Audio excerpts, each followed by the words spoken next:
Je suis chef d'établissement de l'école Saint-Jean 23. Je suis arrivé là, on commençait les travaux d'isolation des bâtiments. L'État nous a imposé le décret tertiaire.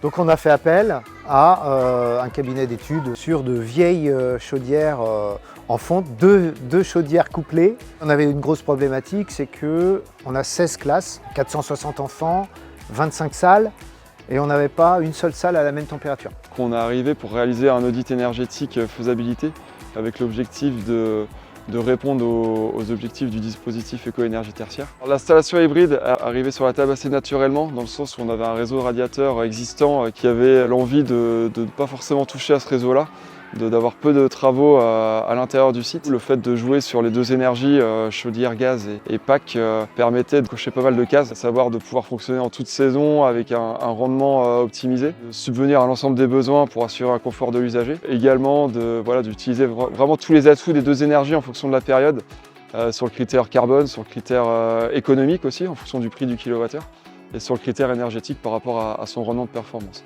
Alors c'est parti d'une discussion autour du décret tertiaire chez le bureau d'études Solab qui travaillait auprès d'un client privé, une école privée sur Nantes. Le projet partait en hybridation, donc c'était toute une très bonne nouvelle pour nous. Nous recherchions des instrumentations pour prouver et pour mettre en lumière ces réalisations, et je suis intervenu à ce moment-là en me rapprochant du bureau d'études et du maître d'ouvrage pour pouvoir finaliser les conventions d'instrumentation sur ce projet.